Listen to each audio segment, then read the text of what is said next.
저희가 오늘 함께 나눌 말씀이 정말 믿겨지지 않을 만큼 놀라운 그런 예언의 말씀이란 제목으로 나누고자 합니다. 사실 오늘 본 본문의 말씀이 이 구약 시편에 적혀 있는 그런 말씀인데요. 예수님을 믿지 않고 이 구약만 보는 이들에게는 이게 참 이해하기가 어려운 그런 말씀입니다. 하지만 예수님의 생애를 바로 볼 수 있는 이들에게는 너무나 이게 또한 놀라운 말씀으로 기록이 되어 있다는 거죠. 사실 예수님의 십자가의 죽음과 부활이 이게 역사적 사실임을 우리가 증명할 수 있는 가장 신빙성 있는 방법 중에 하나가 이 구약에 기록된 예언의 말씀이라고 저는 봅니다. 사실 그래서 예수님께서도 이 땅에 오셔서 구약에 예언된 말씀을 이루시기 위해서 오셨다, 이렇게 예수님께서 또한 담대히 말씀하셨죠. 그래서 오늘 시편 22편, 예수님께서 이 땅에 오시기 전에 약 1000년 전에 다윗 왕이 쓴 이 말씀인데, 이 놀라운 이 말씀을 통해서 좀 우리가 예언의 말씀임을 좀 함께 좀 나눴으면 합니다. 22편 1절부터 잠깐 보겠습니다. 보면은 내 하나님이여 내 하나님이여 어찌 나를 버리셨나이까. 여러분들 이 말씀 또한 누가 말씀하시는지 아시죠? 예수님께서 십자가 위에 달리셔서 죽으시기 전에 하신 그 말씀 중에 하나입니다. 그럼 시편 22편에 다윗 왕은 이게 무슨 의미로 이런 고백을 했는지. 여러분들 다윗은요, 그가 일평생 하나님을 믿으며 하나님을 따라가면서 하나님께 버림을 받은 적이 없다는 거죠. 사울왕의 시기와 질투로 오랫동안 도망자의 신세를 경험했어요. 또 자신의 아들에게 반역을 당해서 잠시 왕권을 잃어버린 적은 있습니다. 그렇지만 그때마다 하나님이 함께 하심을 늘 경험하며 살았어요. 하나님께 버림받은 적이 다윗은 한 번도 없다는 거죠. 그리고 다윗이 자기의 신하인 우리아의 아내를 범해서 그 죄로 태어난 그 아들의 죽음을 경험하긴 하였지만 결코 다윗 왕 본인은 하나님에게 버림을 당한 경험이 한 번도 없다는 거죠. 그럼 왜 다윗이 이런 말을 기록하였냐는 겁니다.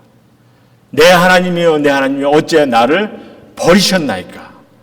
여러분들 다윗이 쓴 시편을 보면요, 자기를 버리지 말라고 몇 번 하나님께 기도를 합니다. 그리고는 시편 37편 28편에 보면요, 여호와께서 공의를 사랑하시고 그 성도를 버리지 아니하십니다 하고서 이렇게 다윗은 담대히 고백을 합니다. 그런데 지금 시편 22편만 유일하게 왜 이런 고백을 하였냐는 거죠. 우리가 계속 보겠지만 다윗은 이미 1000년 전에 예수님의 십자가의 죽음을 보았다는 거예요. 그래서 이것이 정말 예수님을 아는 이들에게는 너무나 놀라운 그런 예언의 말씀이라는 겁니다. 사실 구약 성경에는요, 예수님에 관한 이런 예언의 말씀이 너무나 놀라울 정도로 많이 있어요. 다윗뿐만 아니라 많은 그런 선지자를 통해서 예언케 하셨다는 거죠. 그래서 우리 기회가 되면 다른 예언도 보겠지만 오늘 계속해서 보겠습니다. 6절하고 8절 말씀, 6절에서 8절 말씀 보시면 나는 벌레요 사람이 아니라 사람의 해방거리요 백성의 조롱거리입니다. 나를 보는 자마다 다 비웃으며 입술을 비추이고 머리를 흔들며 말하되 저가 여호와께 의탁하니 구원하실 걸 저를 기뻐하시니 건지실 걸 하나이다. 여러분 이 구절을 보면요, 예수님께서 빌라도에게 끌려갔을 때 또 십자가 위에 달려갔을 때 많은 사람들이 그를 비웃고 조롱한 그런 모습을 지금 시편 저자가 기록을 하고 있다는 겁니다. 그런데 예수님께서 십자가에 달려가실 때 제사장들에게 군중들이 어떻게 예수님을 조롱하였습니까? 당신이 하나님의 아들이면은 십자가에서 내려와 보라고, 너 스스로를 구원해 보라고 이렇게 말씀하지 않았습니까? 그래서 사실 다시 다윗 왕의 삶을 본다면요, 그가 백성들에게 이렇게 조롱을 당하고 비웃음을 당한 적이 있냐는 거죠. 다윗에게 욕을 한 사람이 있어도 백성들에게 이런 벌레만도 못한 그런 취급을 당한 적이 있냐는 거죠. 다윗이 없다는 거죠. 우리 9절하고 10절 말씀 잠깐 보겠습니다. 9절과 10절 보면은 오직 주께서 나를 모태에서 나오게 하시고 내 모친의 젖을 먹을 때 의지하게 하셨나이다. 내가 날 때부터 주께 맡긴 바 되었고 모태에서 나올 때부터 주는 내 하나님이 되셨사오니. 여러분들 이 말씀 또한 이해가 안 되는 것이 다윗의 그 다윗 왕의 그 태생은요 성경의 어느 곳에도 기록이 되어 있질 않아요. 어떻게 태어났는지를 아무도 몰라요. 뿐만 아니라 그가 하나님의 부름을 받을 때는요 청년이 돼서 그가 하나님께 부름을 받습니다. 그러니까 스스로의 모습보다는 지금 여기 보면 어머니와의 관계를 좀 자세히 설명하는데, 그러니까 어떻게 보면 이 처녀 마리아에게 성령으로 잉태되는 예수님을 좀 기록하고 있다는 거죠. 예수님께서 태어난 지 얼마 안 돼서 천사의 인도함으로 헤롯 대왕으로부터 목숨을 살리기 위해서 어떻게 합니까? 애굽으로 피난을 가지 않습니까? 그러니까 예수님께서는 태어나실 때부터 주께 맡긴 바 되었음을 지금 다윗은 기록을 하고 있다는 거죠. 제가 좀 자세히 좀 설명할 시간이 없어서 좀 잠깐 보고 있습니다. 우리 11절하고 13절 또 16절 말씀 잠깐 보겠습니다. 나를 멀리하지 마옵소서. 환난이 가깝고 도울 자가 없나이다. 많은 황소가 나를 에워싸며 다산의 힘센 소들이 나를 둘렀으며 내게 그 입을 벌림이 찢고 부르짖는 사자 같으니이다. 16절 개들이 나를 에워쌌으며 악한 무리가 나를 둘러, 이렇게 적고 있는데요. 여러분, 예수님께서 십자가에 달리시기 전에 아무도 그를 돕는 이가 없었어요. 그리고 또한 로마 병정들에게 둘러싸여서 이제 매를 맞는 장면들을 우리가 보게 되는데, 여러분들 혹시 패션 오브 크라이스트 영화 다 보셨을 겁니다. 그렇죠? 우리는 그런 영상을 통해서 정말 이런 이 역사적인 그런 역사적 배경들을 우리가 좀 상상해 볼 수 있지 않겠습니까? 그런 것처럼 사실 다윗 또한 지금 예수님을 에워싼 이런 무리들, 여기서 이제 황소, 사자, 개 같은 이런 짐승들을 이제 상징적으로 좀 표현을 하고 있는데, 사실 많은 예언서가 보면은 이런 상징적인 표현으로 예언을 적고 있는 것을 보게 되죠. 그래서 그런 거랑 마찬가지로 지금 다윗도 지금 예수님께서 이렇게 십자가 달려 도하시기 전에 많은 병정들에게, 많은 이들에게 둘러싸여서 정말 이렇게 맞으시고 고통당하시는 그런 모습을 지금 다윗은 설명하고 있다는 거죠. 15절 말씀 잠깐 보겠습니다. 15절 보면 내 힘이 말라 질그릇 조각 같고 내 혀가 이틀에 푸든나이다. 주께서 또 나를 사망의 진토에 두셨나이다. 여러분, 십자가의 형벌이 주는 그 고통이 무엇인지 아십니까? 십자가의 형벌 중에 가장 힘든 이 고통이 뭐냐면요, 지칠 대로 지치게 해서 피와 이 땀방울로 이 수분이 다 빠지게 하면서 결국은 말라 죽는 거예요. 그래서 창으로 찍혀서 피가 다 쏟아내고 정말 이 모든 이 수분을 다 빼내고 난 다음에 질식해서 죽는 것이, 그것이 십자가의 형벌입니다. 그러니까 지금 예수님께서 십자가상에서 하신, 우리가 예수님께서 십자가상에서 하신 말씀 중에 한 가지 뭐라고 하십니까? 내가 목마르다, 이렇게 말씀하셨어요. 그래서 다윗은 또한 이런 모습들을 지금 이렇게 예수님에 관해서 좀 또한 기록하고 있는 거죠. 예수님이 오시기 전에 1000년 전에 다윗은 예수님의 죽음을 보았다는 거죠. 자, 16절을 보면, 다시 보면은 악한 무리가 나를 둘러 내 수족을, 내 손과 발을 찔렀나이다. 이 또한 너무나 놀라운 그런 말씀인 거죠. 여러분들 구약 성경에서 물론 이사야가 그의 찔림하며 이렇게 찔리는 것에 대한 예언의 말씀을 하시긴 하셨어요. 하지만 손과 발이 찔린다는 표현은요, 여기서 딱 한 번 구약에서 나옵니다. 손과 발이 찔렸다는 거예요.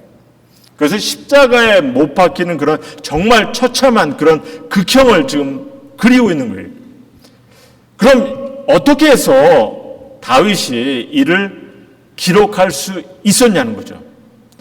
이게 무슨 말이냐면요, 그 당시 십자가에 못 박는 극형은 전혀 존재하지 않았다는 거죠. 여러분, 역사를 통해서 볼 때 로마 제국이 처음으로 이 십자가의 처형을 정말 주요한 처벌의 방법으로 사용을 합니다.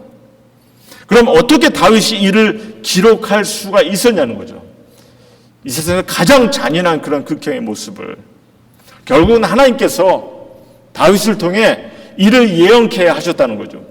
그래서 이렇게 여러분, 이제 오늘 정말 본문 말씀을 통해서 보면 볼수록 이것은 정말 예수님에 관한 예언의 말씀이구나 하는 것을 우리가 절감하지 않을 수가 없죠. 18절 말씀 보면은 내 겉옷을 나누며 속옷을 제비 뽑나이다. 이 또한 예수님께서 십자가에 달리실 때 로마 군정들이 예수님의 옷을 서로 제비 뽑기를 해서 가지려는 그런 예언의 말씀을 우리가 보게 됩니다. 이렇게 예수 그리스도에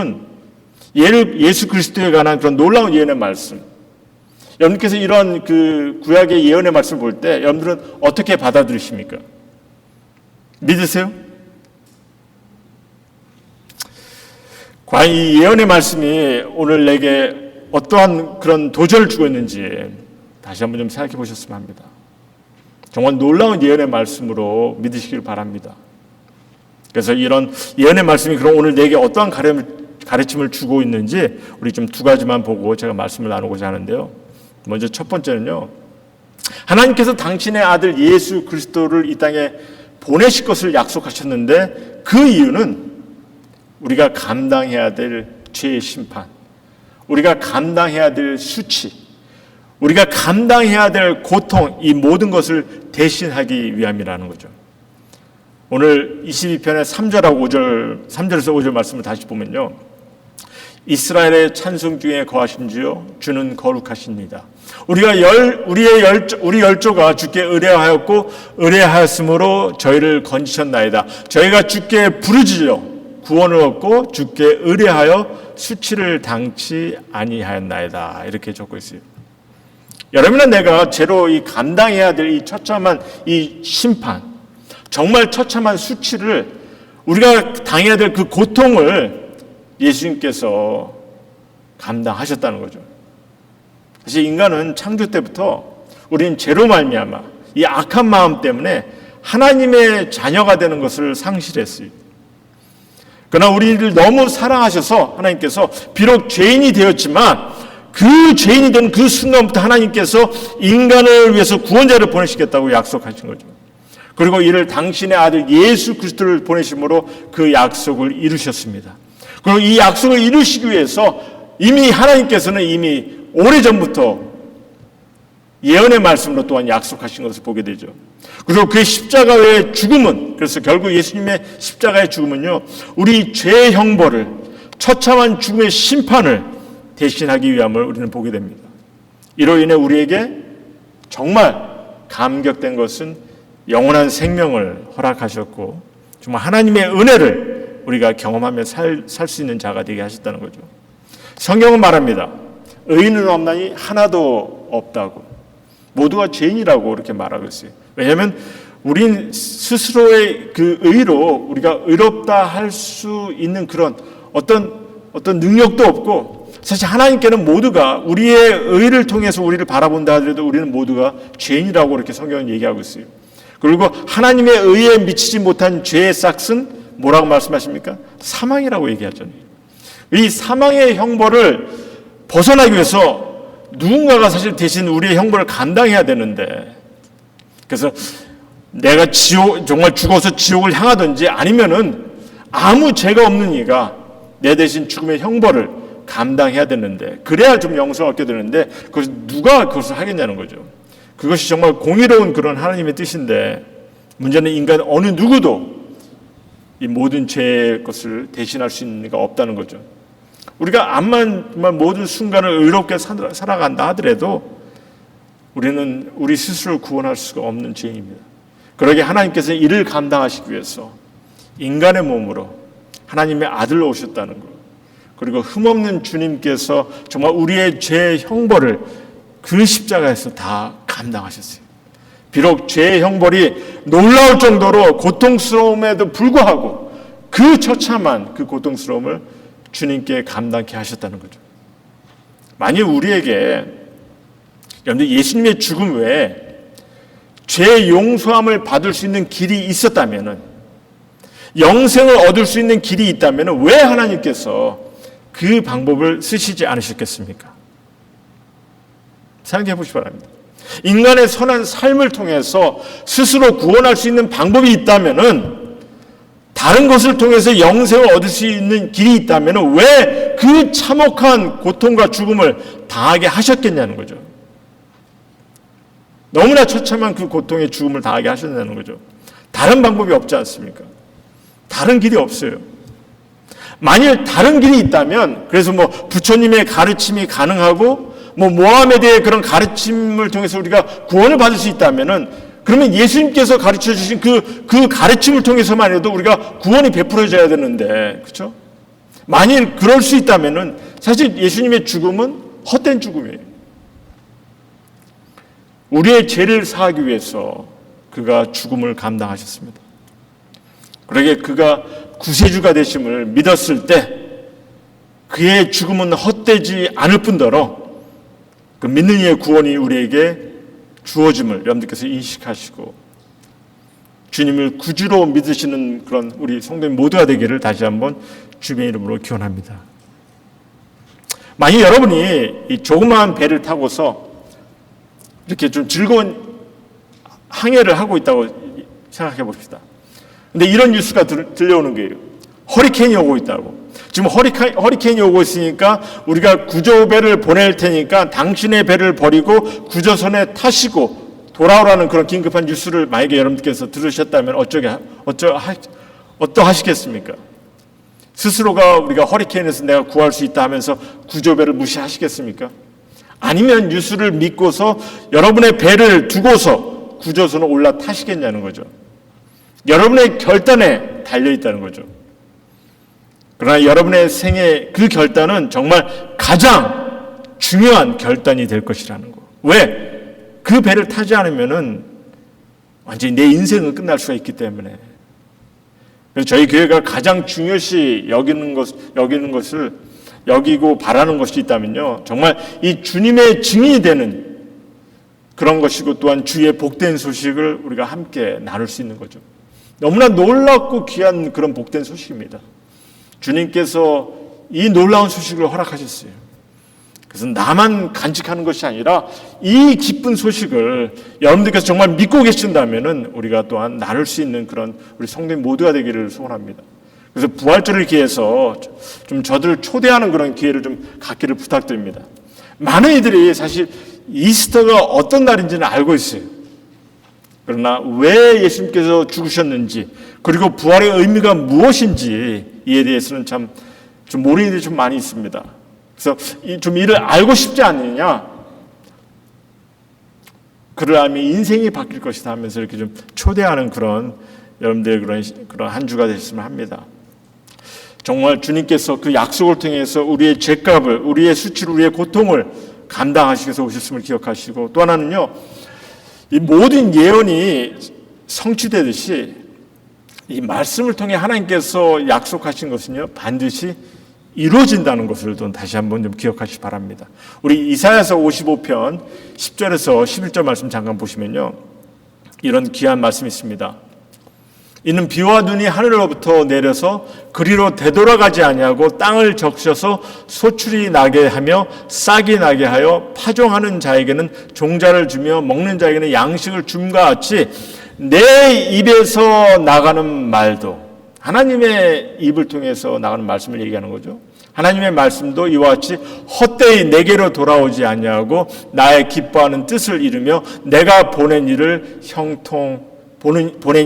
형통함이라 이렇게 적고 있다는 거죠.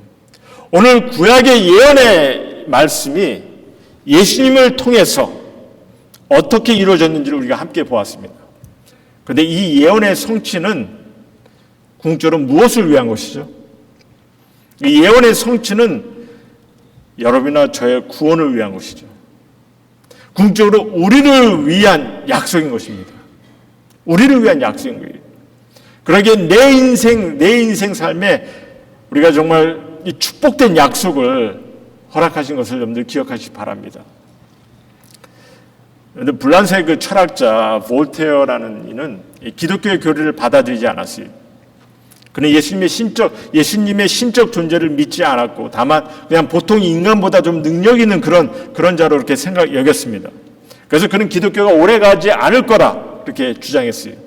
한 100년 내에 완전히 그냥 기독교는 사라질 거라 이렇게 예상을 했어요. 그리고 그는 1778년에 세상을 떠났는데 50년 후에 제네바 바이블 소사이어티가 그의 집을 소유하게 되었고, 그리고 볼테어가 사용하던 그 인쇄기로 정말 많은 책을 발간해서 정말 수천 개의 성경을 발간해서 그것을 보급했다고 합니다. 예언의 성취, 분명 우리의 구원을 위한 것이고 너무나 감격스러운 그런 소식을 우리를 위해서 허락하신 거죠. 물론 예수 그리스도께서 이루셨지만 지금 2000년 후에 살아가는 우리들을 위해서, 여러분이나 저를 위해서 그 복음의 메시지는 계속해서 전해지고 있고, 우리를 위해서 그 성취함이 우리에게 지금 다가와서 우리에게 정말 놀라운 하나님의 은혜를 보여주고 있다는 것을 좀 다시 한번 기억하시기 바랍니다. 너무나 감격스러운 거죠. 우리 주님은요, 그래서 이제 여러분과의 관계 속에서 여러분의 모든 문제 또한 이제 간섭하시고 또 해결해 주시기를 원하십니다. 정말 퍼스널한 그런 관계를 통해서 그가 약속하신 모든 것을 이루시기를 원하시는 분이 하나님이세요. 그냥 말씀을 주신 것이 아니죠. 그냥 말씀이 그냥 이 자리에 있는 것이 아니라 정말 이 말씀이 어떻게 이루어지고 있음을 성경을 통해서 보여주듯이 이 말씀은 또한 여러분들 삶과 내 삶 속에 하나님께서 어떻게 역사하고 있음을 이 말씀을 우리에게 가르치고 있다는 겁니다. 그래서 우리가 이 말씀을 의지하며 살아나갈 때 주님께서 우리의 삶을 인도하시고 그 말씀의 뜻에 따라서 하나님의 일들을 감당케 하시는 거고, 또 정말 승리의 삶을 살 수 있도록 주님께서 인도하시는 겁니다. 무엇을 입을까? 무엇을 먹을까? 염려하지 말라 하셨어요. 내일을 위해서 염려하지 말라 하셨습니다. 두려워하지 말라 하세요. 어떤 어려움과 좌절되는 일이 있다 하더라도 실망하지 않기를 원하십니다. 왜?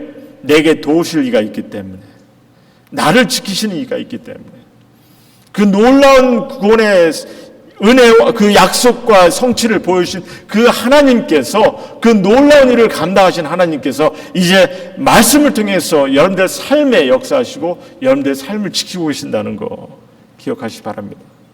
그래서 우리가 소망을 잃지 마시고 정말 하나님의 말씀을 의지하시기 바랍니다. 모든 예언이 성취되듯이 말씀을 통해서 하나님께서 약속하신 것 반드시 이루시는 것을 기억하시고, 이제 마지막으로 제가 한 가지 먼저 부탁을 드리는 것은요, 이 복된 소식이 이제는 누군가에게도 전해지기를, 그 구원의 약속이 누군가에게도 이루어지기를 원하고 계신다는 거 다시 한번 좀 기억하셨으면 합니다. 우리 성도님들에게는, 저에게도 그렇고, 이미 이 하나님의 약속이 이루어지면 우리는 보았고 믿었고 또 이 복된 소식을 경험케 하셨어요. 그래서 우리는 정말 이 영생의 소망을 갖고 살아가는 자가 되겠습니다. 하지만 이를 모르는 이들이 아직까지 너무 많다는 거죠. 누군가에게 이것이 전해지기를 원하시고 누군가에게 이것이 또한 이 구원의 약속이 이루어지기를 주님께서 원하십니다.